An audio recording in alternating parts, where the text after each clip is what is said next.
샬롬. 20번째 옴 발로스.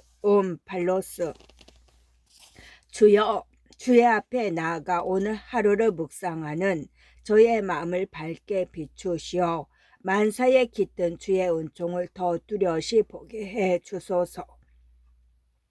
지금은 이토록 만족스러운 하루를 보낼 수 있어서 흡족하고 감사한 마음이지만 시작부터 모두 순조로웠던 것은 아니었습니다.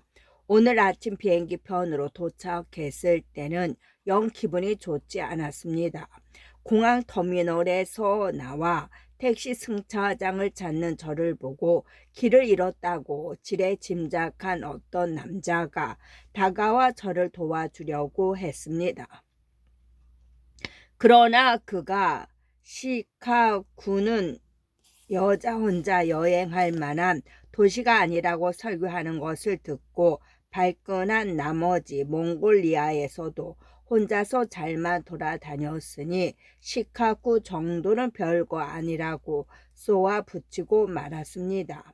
주여, 단지 친절을 베풀려고 다가온 남자에게 그처럼 예민하게 응수한 것을 용서하소서. 여자는 무력한 존재라는 신념을 가진 이들에게도 인내심을 발휘할 수 있도록 도와주소서. 시카구에 들르는 것은 사실 그리 내키지 않았습니다. 제가 그 책을 쓴 것은 정말 오래전의 일이었고 지금은 다른 것들에 관심이 쏠려 있기 때문입니다. 지난날 저는 애리조나에서의 발굴 조사 준비에 온 힘을 쏟고 있었습니다. 젠슨 박사의 메일그램을 받은 이래 제 머릿속은 새로 발견된 장촉들과 그것들이 간직하고 있는 정보에 관한 생각들로 가득 차 있었습니다. 그런 와중에 출판사 편집장으로부터 이왕 가는 길에 잠깐 들러서 공개 강연을 해달라는 부탁을 받았던 것입니다. 그가 제 여행 계획을 이용해서 비행기 값도 내지 않고 공짜로 책 홍보를 하려 한다는 생각이 들었죠. 제 입장에서는 불필요한 지연으로 밖에는 느껴지지 않았다고나 할까요? 호텔에 도착해 강연을 도와줄 강연장 직원을 만난 뒤에는 마음이 풀렸습니다. 강연의 기대가 크다고 했을 때는 그저 인사치레라고 생각했지만 제 책을 읽고 과학자들이 하는 일을 바라보는 관점이 어떻게 바뀌었는지 구체적으로 설명하는 것을 들은 뒤에는 그녀의 열의가 거짓이 아님을 깨달았던 겁니다. 이런 식의 감상을 독자에게서 직접 듣는 것은 저자 입장에서도 매우 기쁜 일이지만 그보다 더 중요했던 것은 고고학자에게 교육은 현장 연구 못지않게 중요한 임무라는 사실을 제가 다시금 자각했다는 점입니다. 공개 강연을 따분한 일로만 여기던 저의 자만심을 이토록 친절하게 지적해 주시어 감사합니다. 호텔에서 간단하게 저녁을 먹고 강연장으로 갔습니다. 강연에 그렇게 많은 청중이 몰린 것은 처음이었고 발 디딜 틈이 없을 정도로 부쩍이는 강연장은 바디오리 때가 군집한 해변을 방불케 하더군요. 물론 청중의 수가 제 개인의 인기를 반영한 것이 아니라는 사실은 잘 알고 있었습니다. 강연 포스터에 인쇄된 도리시아 모델이라는 이름은 사람을 끄는 데는 별 효과가 없었을 겁니다. 강연에 사람들이 몰린 이유는 기금 조성을 목적으로 하는 하타가마 미라의 전국 순회 전시가 시작되었고 첫 번째 전시회가 바로 이곳 시카구에서 열리고 있었기 때문입니다.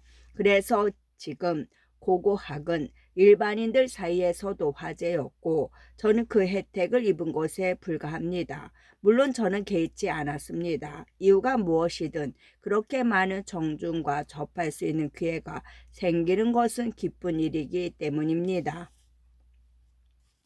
저는 나무 줄기의 나이테를 주제로 강연을 시작했고 각 나이테의 폭은 해당 해의 강수량을 반영하므로 폭이 좁은 나이테들이 연속해서 이어진다면 가뭄이 오래 계속되었다는 뜻이라고 설명했습니다.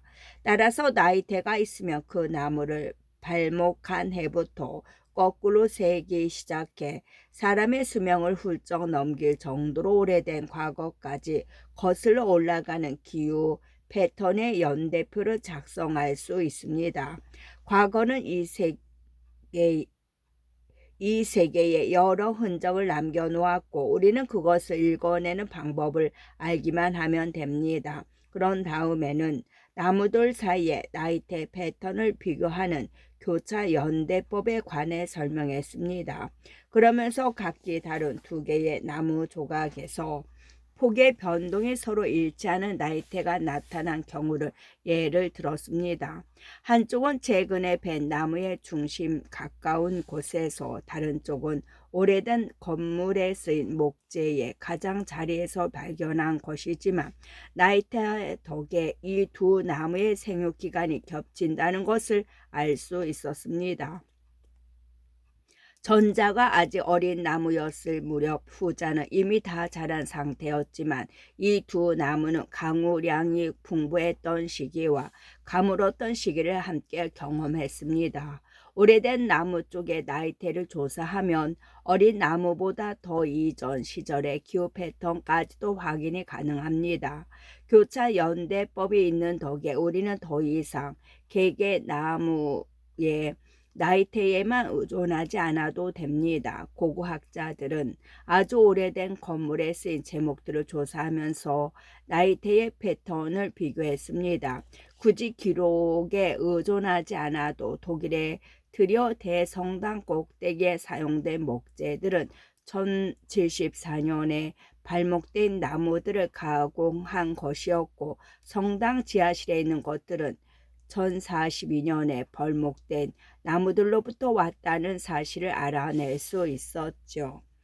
조사는 거기서 끝나지 않았습니다. 고고학자들은 쾰른에 보관된 로마 다리의 지조라든지 바트나우하임에 남아있는 고대의 암염갱 내부를 보강하기 위해 쓰인 작은 보처럼 더 오래된 고대의 제목들도 연구 대상으로 삼았습니다.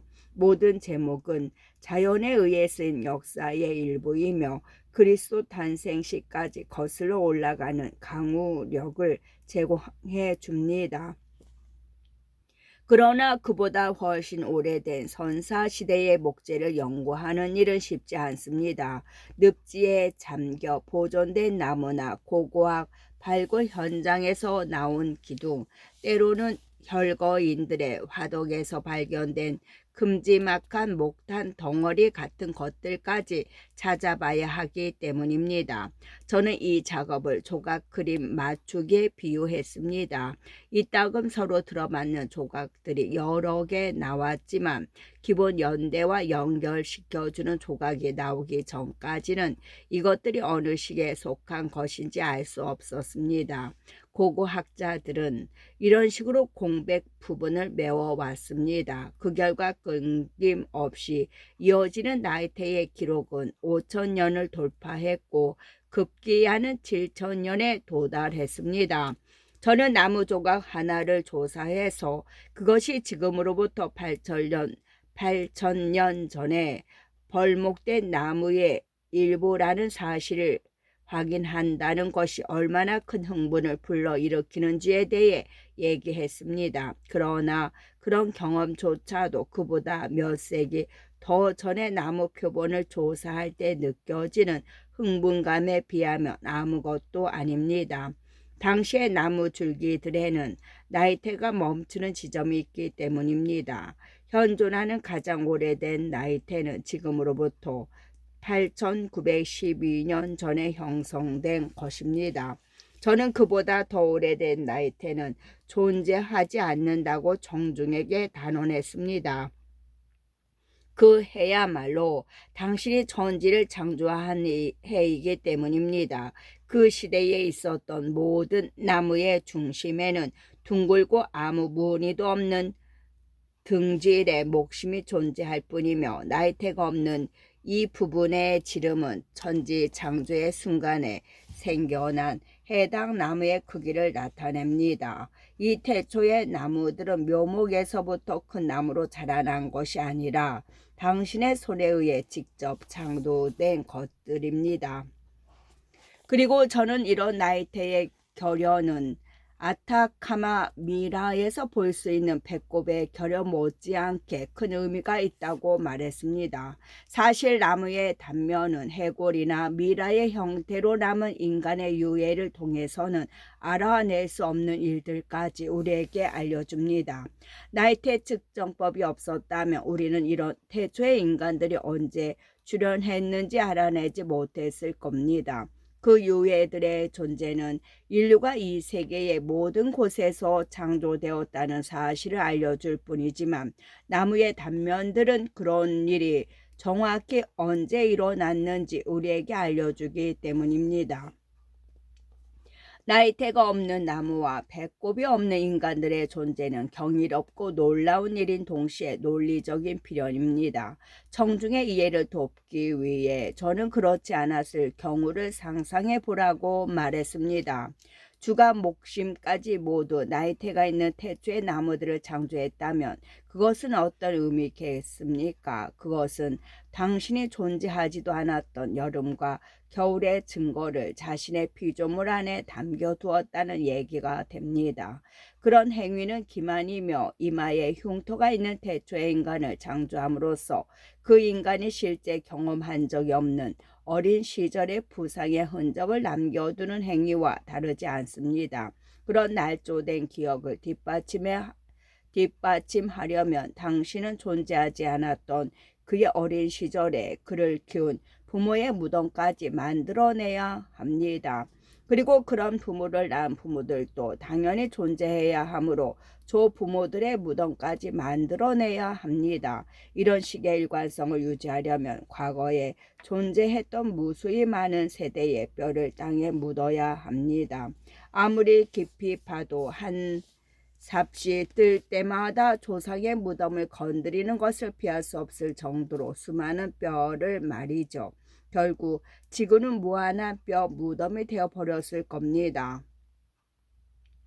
물론 분명 우리가 사는 세계는 그렇지 않습니다. 우리가 사는 세계가 무한히 오래되었을 리는 없으므로 틀림없이 시초가 존재했을 겁니다. 그러므로 충분히 자세하게 들여다보기만 하면 우리는 그런 시초의 존재를 확인해주는 증거를 찾을 수 있을 겁니다.